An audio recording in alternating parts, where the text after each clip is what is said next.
I'm Allison Biegelman, CEO of Yeah Impact and co-founder and executive producer of the Hollywood Climate Summit and a proud partner to NYU Los Angeles on a variety of events and initiatives, including today's summit.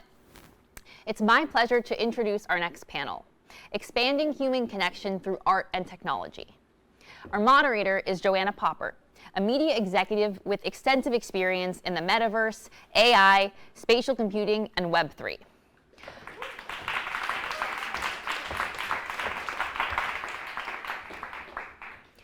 Our panelists are Colleen McGregor, co-creator of The Greenprint, a nonprofit organization that uses gaming and virtual reality to envision solutions to ending social injustice, poverty, and climate change.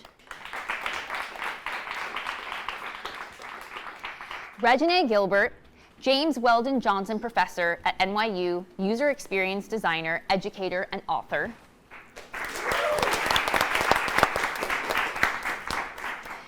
And Nick Hawthorne, screenwriter, filmmaker, designer, and a director of immersive learning experiences for the VR platform Striver.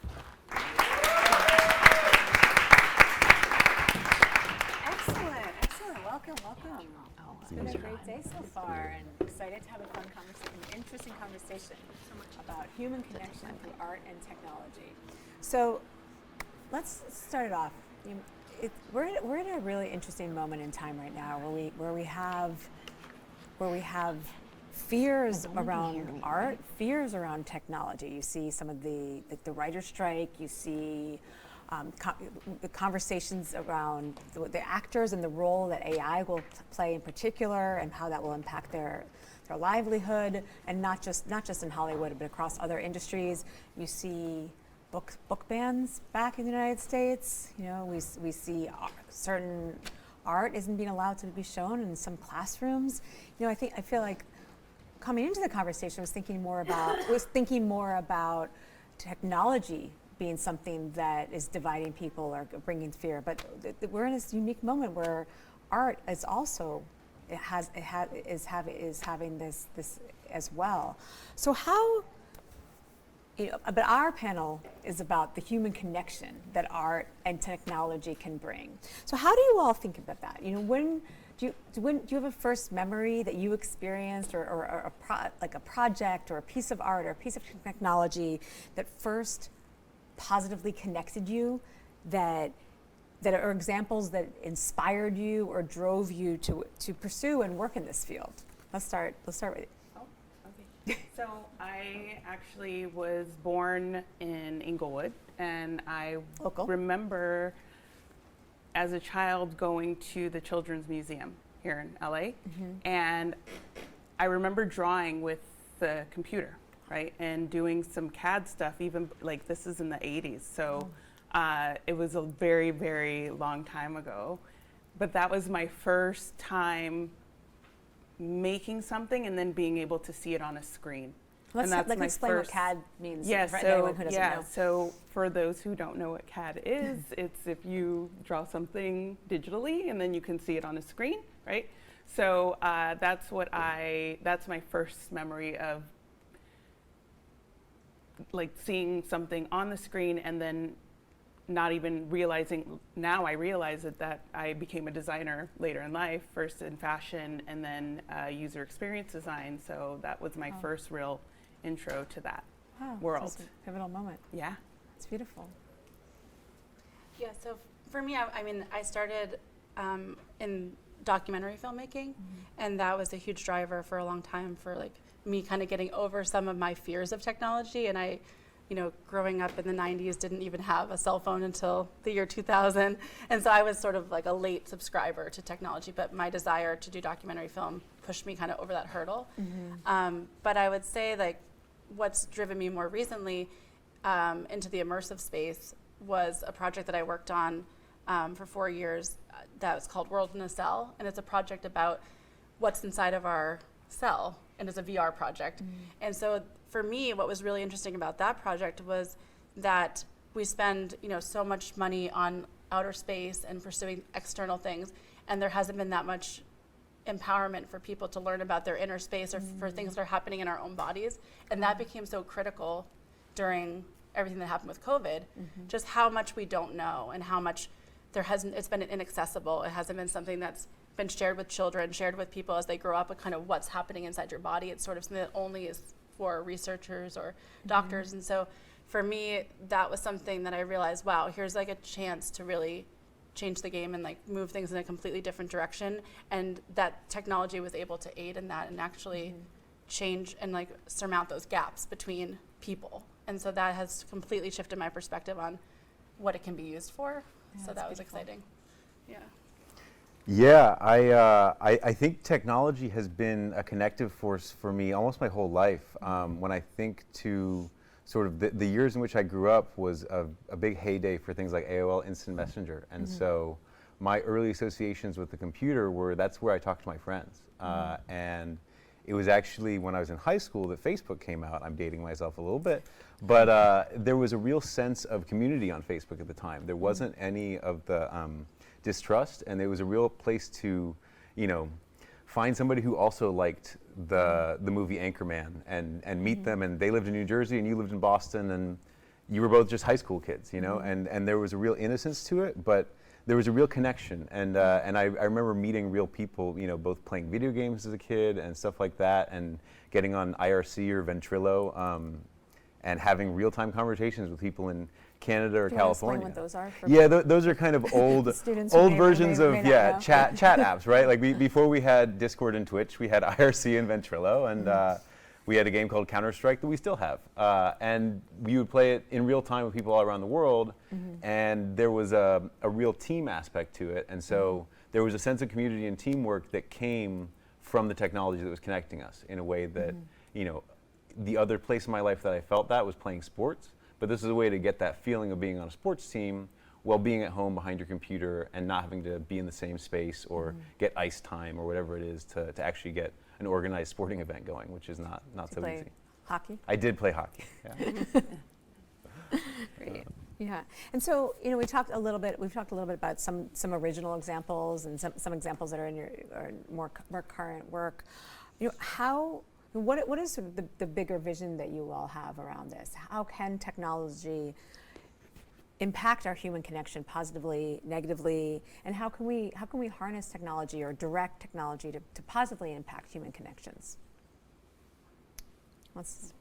Yeah, I think that the potential is unlimited. I really do think that it's boundless, and the potential for negative is also unlimited. I do think that it is what we make of it, right? And a tool that allows people to talk to each other across the world is really great, except if they decide that they hate what the other person is saying and it makes them want to, do bad things to each other. So I think finding that balance between building community and letting people be online and be their whole selves online, and also creating safety in those spaces is kind of one of the challenges we're dealing with now, right? Like, I think that there is a lot of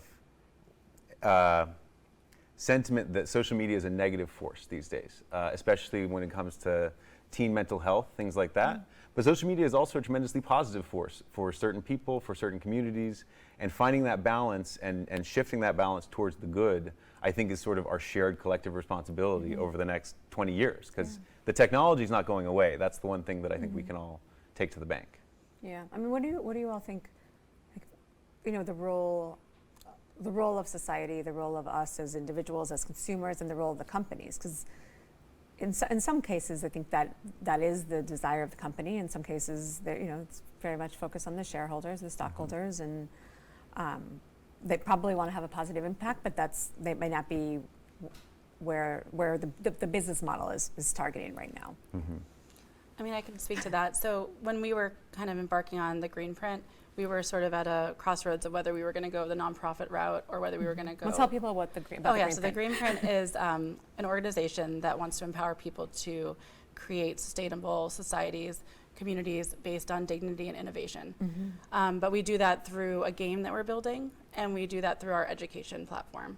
And so for us, when you're building anything in tech, it's like, getting venture capitalists, getting investors on board, the markets and all of those things. But we decided to go the nonprofit route because for us, we really did want to move away from that and let this be an open source tool that can be something that isn't beholden to all of those things and that can empower people, give them agency, so that they can create what they want to create and get together with each other. So like getting those local communities together, those grassroots efforts. So kind of going against the grain in that way. And the tech world's harder because the funding doesn't come as quickly or as easily when you're in that arena. If you want to build a big tool that allows for people to really truly collaborate, you need, there's a lot of support that needs to happen, but I think it's worth it in the long run so that then it can truly be an accessible tool and really democratize community planning. So it's sort of a long road, but one we're trying to do. Yeah, so I don't remember the original question because we switched to the other one. So if you want to just ask it again. I mean, the original question was kind of how do you think about how technology's impact on human connection, and what are steps that we can take to positively impact it? So everybody in this room probably wakes up and picks their phone up first thing in the morning, right? Is that a yes? Is that the first thing you all do? Yeah, so we are tied to our technology these days, right? If we leave our house without the phone, we're in a panic. If our phone dies, we're in a panic. And I think that there is, like you said, Nick, there's positives and negatives to it. I do think we have a great opportunity to make the technology better so that we can use it for good things, like what you're doing. I don't think we do enough of that. I think we do spend a lot of time wasting our time looking at stupid stuff and not really building things that we can build. We don't build community like we could in these worlds. And I think so we have a lot of opportunity. It's like, what are we going to do with it? So it's truly up to us what we choose to invest our time in and what we choose to make out of whatever it is we're putting in. So I think it is what we make it. And what do we truly want? Do we really want a better world? And if we do want a better world, what does that look like? And how do we start that today? Yeah. And that leads into the next question, which is we've already started talking about a little bit, but how do we create systems that promote art and technology creation as sources of human connection instead of just as markets? It sounds like you're doing it with your project, but what are the limiters and what aids this, and what can each of us as individuals do? How do we vote with our time, vote with where we work, vote? What are suggestions that you have? It occurs to me it's a similar problem that was being discussed earlier today when it comes to the idea of AI alignment, right? And it is ultimately, how do we create a society where our values are aligned with where we want to go? Because I think that the thing that is hardest for some of us to accept, myself included, is that the technology has no agency or sentience. It is merely reflecting back what we are. And so the incidences of bias or malice in the technology, they're not coming from the computer. They're coming from humans one way or another. And so finding, I don't mean to be reductive, but there is a question how do we build a society where our values are aligned with what we want our technology to take us towards, right? Where open debate is encouraged and where we can reduce some polarization. I think those are some of the issues that are being exacerbated by technology, but aren't necessarily being caused by technology.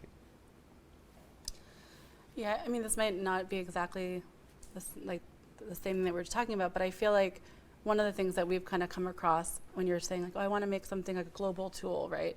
But what we're finding as we're going along, it's been easier to do things on a local level, piece by piece. So in our project, we're taking a piece of land and we're learning about the people, the place, and the plants on that land, the history, anything that we can kind of learn about one place, and then the local people, what does that community need, and letting them respond to that. And so hopefully the tool then can match that research. If you find a place and then you're using the tool, it's trying not to get so swept away with the big global things, and just kind of a return to sort of and also an interaction between place and technology has been really refreshing, because I think sometimes it's the internet, or these projects are all out in the ether and it's all these ideas abstract.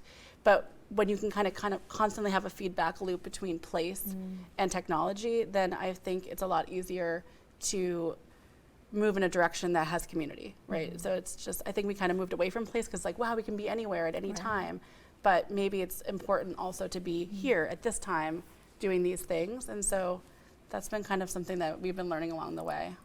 How do you choose which places to focus on?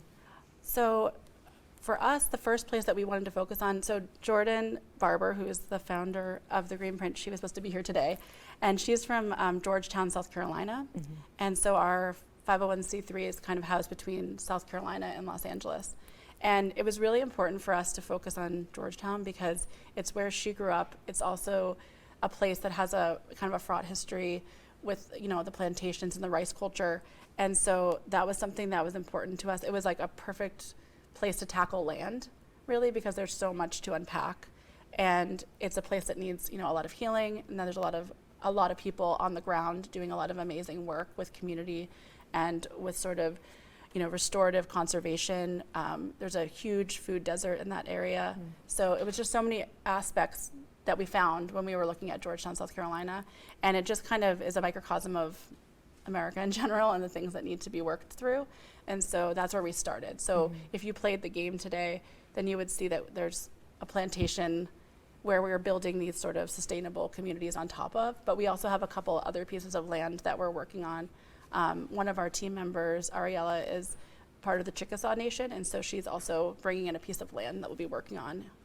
So there's going to be more pieces, but we're kind of, like I said, doing deep research, talking to the communities, and putting that into eventually like the full build of the game. What's been the community's reaction? Well, so sorry, I feel like I'm talking so much, but we were in Georgetown this summer, and Jordan did a documentary where she went and asked all different people, from plantation owners to people at the local bars to people who lived in the West End to her family, about what they thought about what we're doing. What do they want for the future?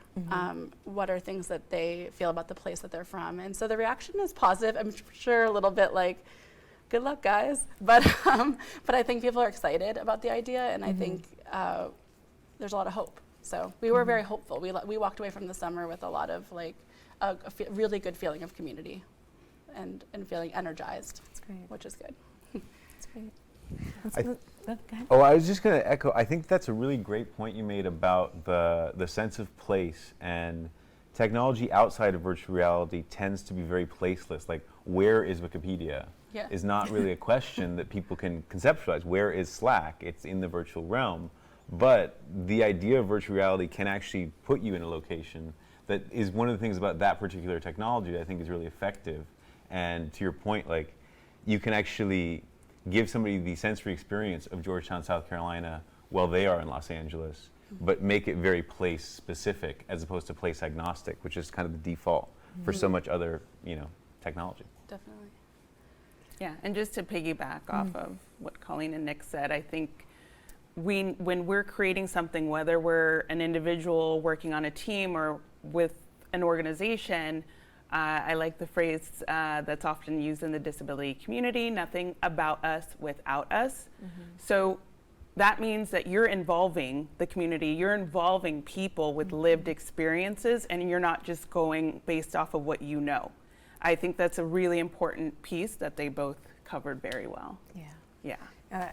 I was the executive producer on Brianna's Garden, which is an XR experience, an AR experience, and a VR experience to honor the life of Breonna Taylor, and it was created by Lady Phoenix and with support of Sutu. And the whole project was centered on her family, and her family were very important parts of the project. And went to it premiered at Tribeca, but they were part of capturing it. They were part of, they're recorded on camera. They were consultant on creative decisions. They came to Tribeca with us. They came to South by Southwest with us, to Art Basel, and just and I really there was even a second capture that was done, and Janiyah Palmer, who is Brianna's sister, co-directed it with Lady Phoenix. And so when you said that, that just brought that to mind. I remember it South by Southwest. It was really beautiful. Yeah, and I think part of what was beautiful about it is how deep the family's connection to the project was, and how much it really was for this. It was for the world, but it was really for the family, and to have the family continue their search for justice, and to have Breonna Taylor's name be said in the pinnacle of film world at Tribeca, the pinnacle of art world at Art Basel, and tech and South by Southwest, and then we took it to Louisville in the end. But it's exactly your point of like nothing about us without us, right? Nothing about us without us. If you take nothing else from today, nothing about us without us, for sure. Yeah. Yeah. And if I could, it also highlights the importance and the power of collaboration. I mean, we're talking about human connection through technology, and I think that the surface level read on that is, how do we connect people on the user level? But there's real human connection in the creation of these things, right? Like when you think about television writers' rooms, those are some of the most interesting and sort of well-knit communities that I've been a part of, and they tend to have a variety of different viewpoints, perspectives that are collaborating to try to create something together, and there's a real magic to that collaboration. And I think it's important to remember that there are pieces of technology that allow you to do everything by yourself, right? Like what would have taken you a crew, you could now do solo, but that collaborative element is both crucial and also really rewarding. It's true. Yeah, that's true. So moving from television to emerging media, so how would you define emerging media? So I would define emerging media, I think social media is emerging media. I think what we see and what people create on social media, TikTok, Instagram, is what's emerging, right? We see people being very creative with the creation of what am I thinking the filters? of? The filters. I couldn't think of the word. The filter, yeah, I was like, what I'm talking about. Who uses filters in this room? Anybody? Nobody? Few of you? Yeah. So, we all like to look beautiful. So I think with the use of using filters, using the technology to connect in different ways, all these different challenges people put out there, this is all emerging, right? And we see things that are being created that are just, for example, I think I was talking to somebody last night, we were talking about blind burners and how Oscar. Oscar. Yes, Oscar was talking about blind burners, which for people who don't know what that is, it's a web virtual reality world for anybody, but blind folks in particular can experience Burning Man through audio. So if you are blind, and a lot of folks don't think about this, how do blind people who can hear experience the world? They experience it through sound. So imagine going into a virtual world that's just sound-based. And that's a different way of thinking. So that type of thing is emerging media. Yeah. Yeah. And so do you feel that emerging media gives more space and opportunity to sharing intersectional identities? I think so. I think that we get to see so many different things. I'll just give a quick example. Last year, I taught a course titled Human Spatial Computing, and I have a colleague who teaches down in Peru. His students were undergrad students, my students were grad students. We had my older grad students write a letter to their younger selves. The younger students wrote letters to their older selves, and everybody took a survey of their hopes and their fears. And then they put this all together in a web VR art gallery. Oh. So they did different things. They had the letters showcasing, and then they created art pieces that they put in this virtual world.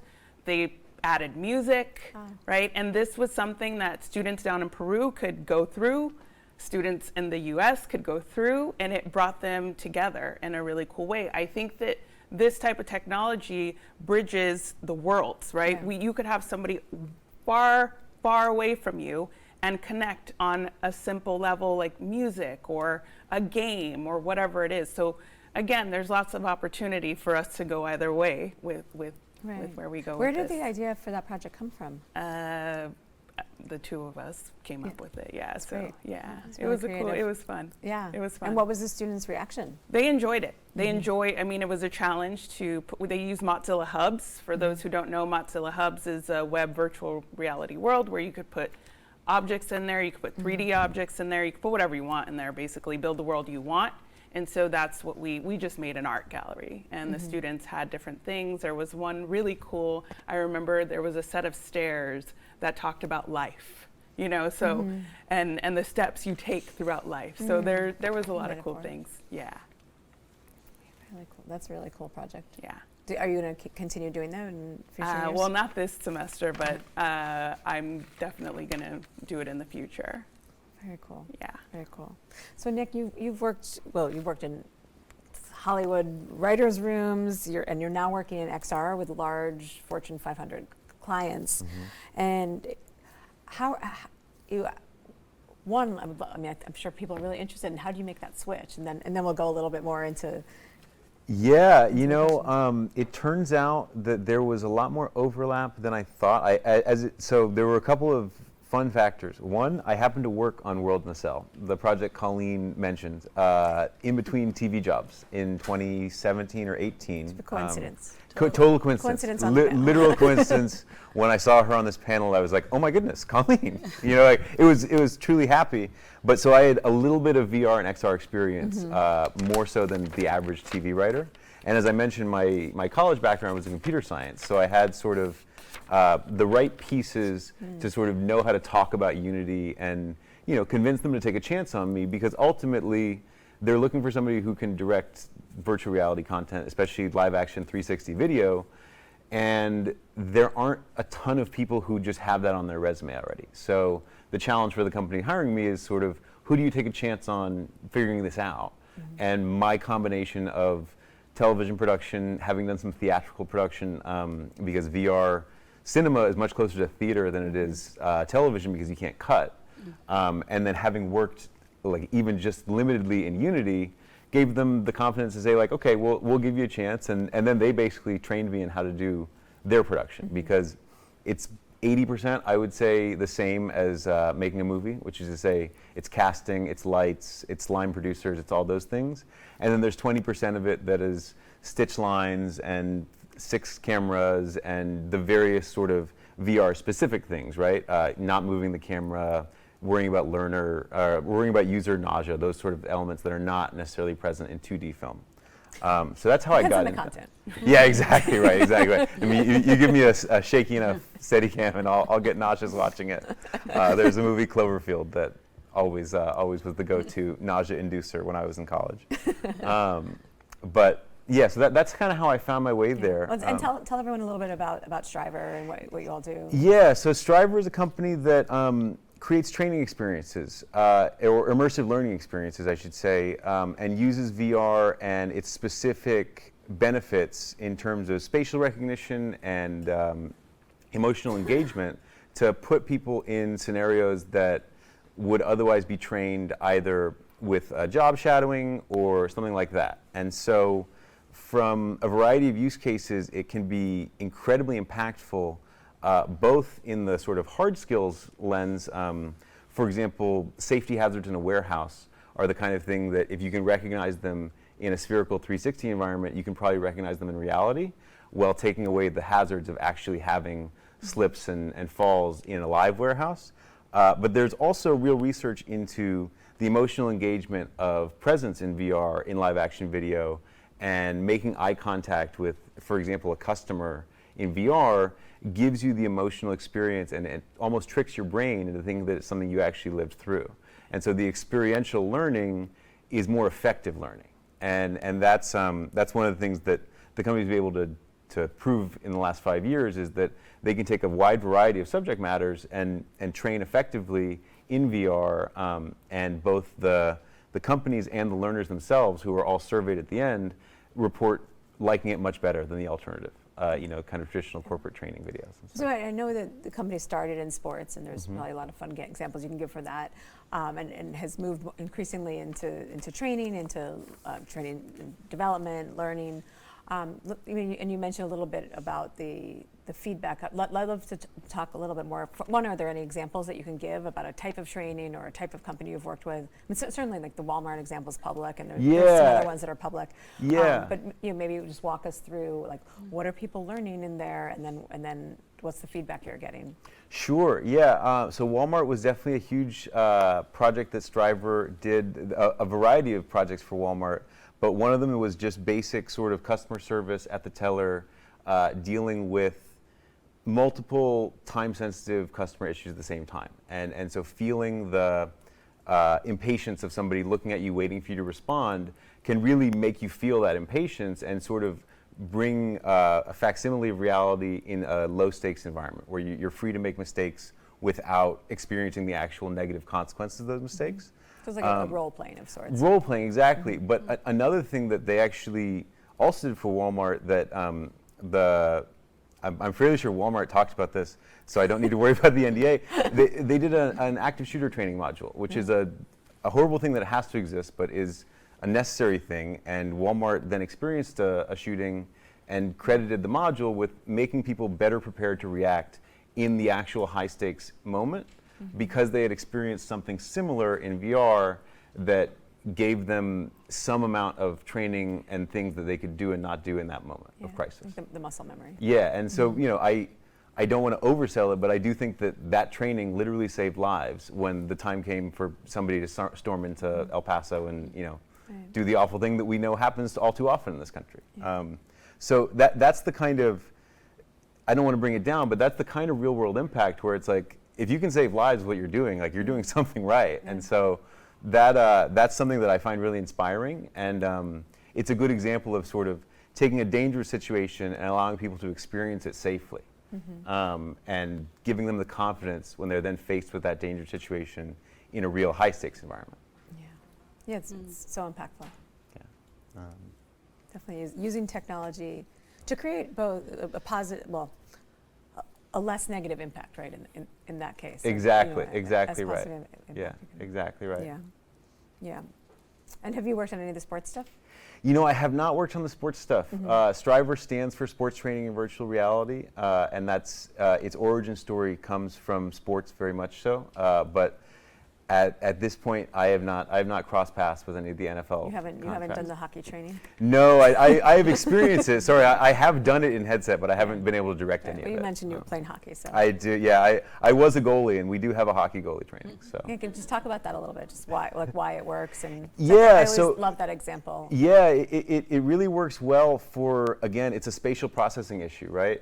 It's not necessarily going to make you stronger or better at lifting or better at making an athletic move, but it can train your brain to process where a threat, in this case sort of a shot, might be coming from and position yourself correctly, because there's the mental side and the physical side to any sport, and there are certain positions, quarterback and goalie being two of them, where the mental side involves a lot of high-speed spatial processing, and that's the kind of thing you can mimic in virtual reality and get really effective results out of. And there's been real success at the NFL and the NHL and the high-end NCAA level where they've shown sort of improved performance from those positions. That's cool. Yeah. I mean, I'm just from what you're saying with the training, it's come up for us. So one of the things we like to do is find different community groups or leaders that are doing different things. So, for instance, in LA, there's a group called Crop Swap that is led by Jemiah Hargens, and he does urban farming. And so he's providing a lot of food for the neighborhood that he lives in. But one of the things that they need is training, like something, you know, that we've talked about that in the past of how could they show how they built their urban farm, and then other people around the world and the country be able to jump in and do that. And so that's something that within our platform, we hope to like connect these things so that someone can actually, that's why it's the green print, it's like the blueprint of how to do something, right? So I think VR has so much capability for, in the sense of like community organizing and people training other people, especially in these technologies. Like if you wanted to build an aquaponics farm, or if you wanted to build an urban farm, you know, you could walk around and see it spatially and see how it functions and see kind of how doable it really is, because it can just feel like, even when you're looking at directions on paper, if you're just looking at a tutorial video. Or a YouTube video, yeah, there's a lot of them now. But a lot of it's just like getting the feel for what it's going to be, and then that makes you more confident. So I think there's a lot of room where that kind of thing that you're doing for corporate clients could really bleed into kind of like the work that we're doing and other groups are doing, and needs that are out there that I know are out there. Yeah. And even using AR to do something like measure, right? Exactly. Yeah. How large a plot of land needs to be in order to grow things. So I think that with our phones now, you could, you know, the other day I was wanting to measure something, and I was like, oh, let me use the measure app on my, you know, let me use this AR and measure and see how big this thing is, so I can get the, you know, replacement. So there's a lot of opportunity with this stuff. Yeah, I think that's exactly right. And I think about a future where I can imagine a farmer wearing AR goggles as they go out into their field and getting real-time information about moisture and soil levels and just all kinds of things that can help them create a better impact on the world and use sort of this technology to make that better, faster, and easier. You know? We just need to make it cheaper. That's the big thing, I think, too. Always the rub. Yes. Always the rub. Yeah. It's hard. It's a lot to build it, and it's a lot to maintain it, and then of course, like you said, for the user to be able to access it, and that's something we're thinking about now, and it's a struggle because there's a lot of people who still don't have access to technology. Yeah. Well, because specifically, I mean, something like AR glasses or the phone apps, but which are distributed very broadly in the world, but the AR glasses, the numbers are so small still that the price points haven't yet dropped down. Although the Meta announcement yesterday for the new Ray-Ban set, did you also announce the it smart yesterday? glasses, I have the original ones, which I never used, but so You and everyone else. yeah, I had the Bose glasses, which I used all the time and Rest in loved peace, them. those glasses. I know, I love those glasses. Which they had the audio, for anyone who doesn't know, they had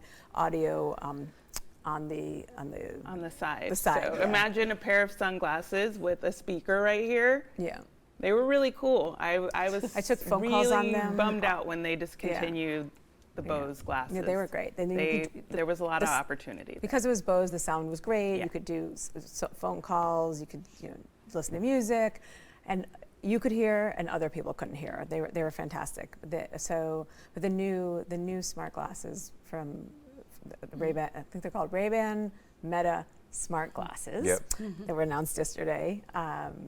They have some AI features. They have.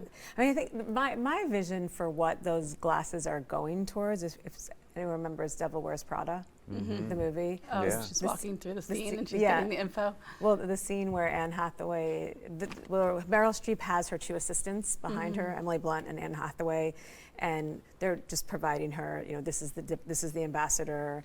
He's here with his. I mean, the actual scene is like he's here with his new wife, and so that she doesn't say the wrong partner's name, and that's my vision, that some of this technology helps us remember things, helps us be smarter, and as I say, augments our powers. Yeah. We're not quite there on those glasses yet, but that's where I hope to see them get, and of course at an accessible price point. Yeah, and I'm glad to see that there's real active R&D. I mean, the Apple Vision Pro has not hit the market yet, obviously, and it's Next still year, sort of in early that next year. in the intermediate space, and it's certainly not starting at an accessible price point. But I'm glad to see that kind of sort of top-level premium R&D being put into this space. And they've very much called it spatial computing and not VR. Although anybody who's got a headset can tell you, like, I know a VR headset when I see one. That's a VR headset. But it's got much better pass-through, and it's starting to bridge that gap between VR, AR. That sort of GUI XR place where everything congeals together. Yeah. So talking a little bit more about the experience in your game, and what are the types, you talked a little bit about skills and relationships and what you're creating with it. Like, let's just dive into that a little bit more. Like, what have you seen? What are you hoping to see? What really excites you? So, like I said, I think that what would be the ideal is to be able to have people in a community tagging in information and bringing their stories and their information to the table. And so let's say, like, if it was Los Angeles and we were in our network that we have here, then you'd have, different people who are doing green technologies, who are doing community work, who are working with innovative projects that also bring, like, equity and dignity. They could all be represented on this piece of land with their different things linking out to what they do, and then people being able to either ask them questions. Maybe there's things that are in there that you could meet with someone like Jemiah and talk about crop swap and what he does in LA, and maybe leaving people, like I said, a kind of a blueprint or a way to access the training that he has offered. So kind of a network, but also tied to that land, tied to the community always, so that you can also go visit that place, so that there's just this constant cross-pollination between a place, the people, and then the mentorship or the people that can kind of help you realize a more sustainable future. So I think that's what we're trying to hopefully build in this game. And then we also have the Gaming Academy. So we're teaching game design right now to different elementary schools and charter schools in Los Angeles. And that's been also a big passion for us because we both have, Jordan and I both have small children, and we've seen how much they love technology, and hopefully getting as many young people to engage with it so that they have literacy and agency in what things they consume, and knowing how to build tools and knowing how to build UX, UI experiences from a young age, so that they're not just consuming, but also like digesting and figuring out, do I like this? Is this messaging what I want? Is this the kind of community I want to be part of? Not just accepting it coming at them. So that's another area that we're working on, is building future game designers, not just building one game, but really it's about a movement. What's been one of the more surprising things that has come up from the courses? Oh, okay. So just this past week, it was really cute. We asked the students, they're building a neighborhood game. How old are they? This group was 2nd and 3rd grade. Okay. So they're building a neighborhood game in Scratch, which is a software developed by MIT. And I asked them to think about things they would want to improve in their neighborhood or in the world in general, and to start making their backdrops for that. And one of the kids said, well, why don't I make a game platform in the game that can save the world? And the other kid said to him, games are games. They can't save the world. You know, they can't help the world. And I'm like, oh, no. Like, that's exactly what we believe here at the Greenprint, is that if you can visualize it, if you can build it, if you can dream it, if you can infuse your perspective into it, then it can change things for sure, you know. And so he was like, oh, okay. But it was just so perfect that they had this little debate, and even that this kid had the idea of kind of doing what we're doing, but in the game. And one very optimistic, and the other saying their games are games. And I just think that's how a lot of us feel. Like, sometimes you just want to throw the towel in and say, like, games are games. Like, this is just not going to work. And then other times you're thinking, we can change everything. But I think just that these kids were having that debate among themselves, and that I was at least there to kind of hopefully say, like, look, these are the ways you could do that, was really awesome. And I feel like just more of those conversations with kids, like, is where I think the future is going to be awesome. Like, I feel very optimistic because of them and like what they're able to do, and hopefully we can make the planet better for them, like now, as soon as possible, working together, not like waiting any more time. Yeah. I love that.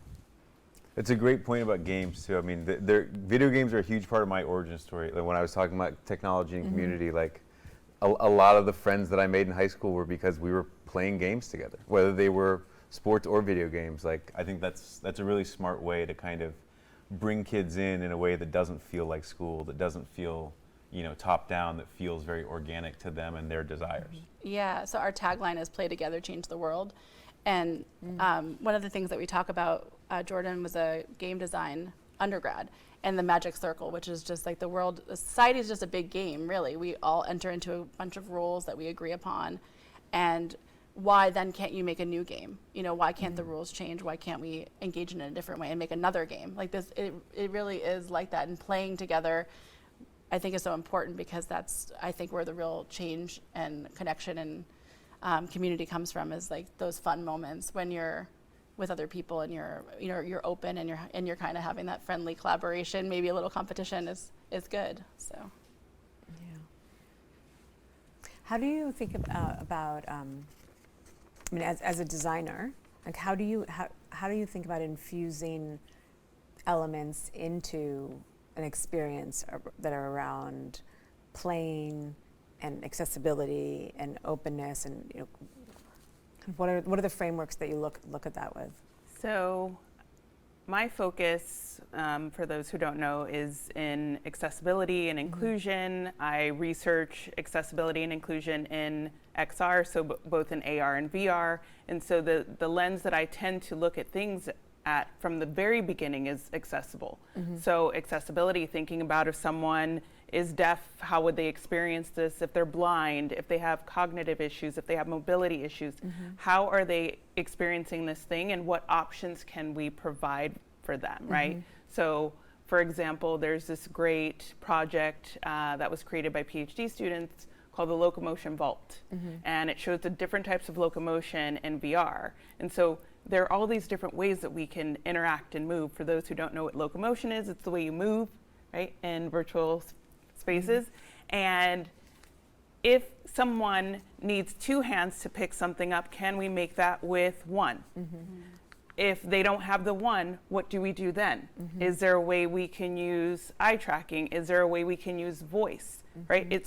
Accessibility is thinking about those options and not just having one way of experiencing a thing, right? If I want to watch a TV show, for example, but I also want to clean my house and I'm watching Netflix, I know if it's a Netflix original, I can put on the audio descriptions so that everything is described and I can hear the dialogue, right? So I don't have to actually be looking at it. So again, it's providing those options. So I tend to look through things with the lens of how can this thing be made more accessible? What options can we provide? Thinking about running the gamut. Yeah. So important. It's beyond important. Like every single person experiences disability at one point or another.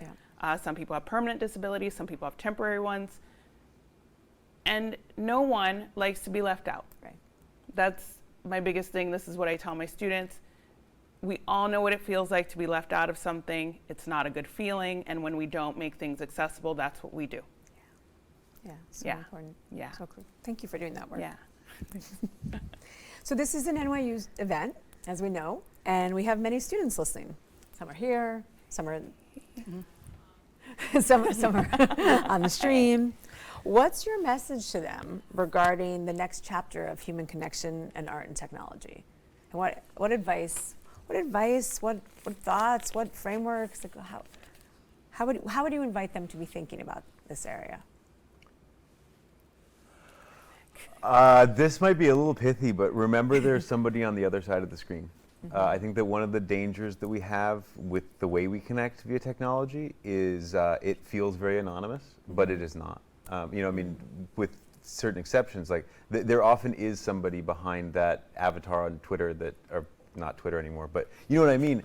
And really just like keep in mind that there's a human on the other side, and that if you met them, you would probably find more in common than you have apart.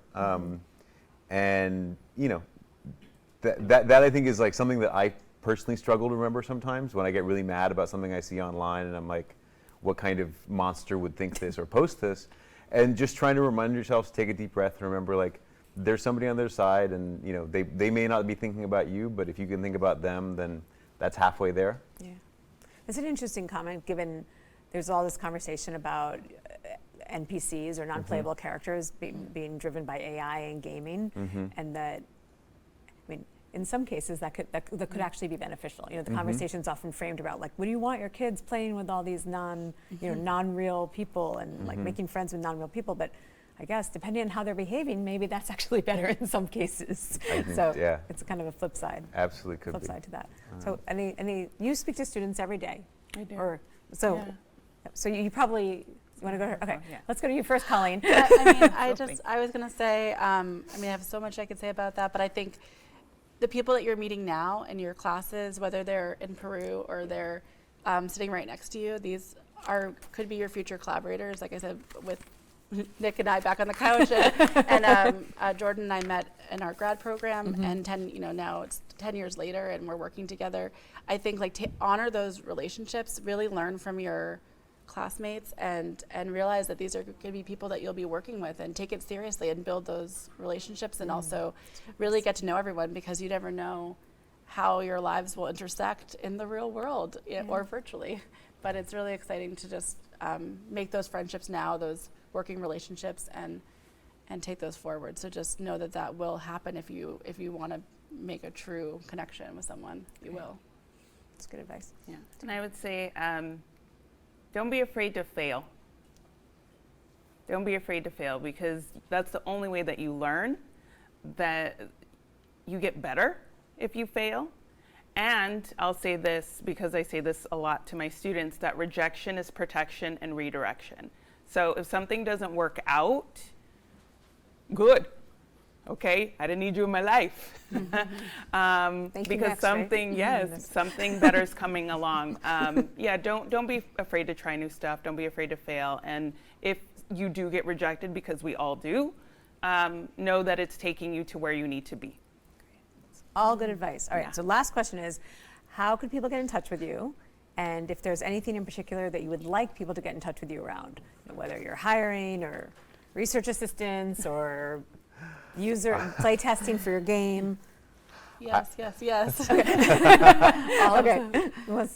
I just came off strike on Wednesday morning, so I'm trying to get hired. But no, you're welcome to find me on, I will always call it Twitter, I think, on x.com or on Instagram. I am Hawthorne Nick on both platforms. I think that I am open to messages and stuff like that on both platforms.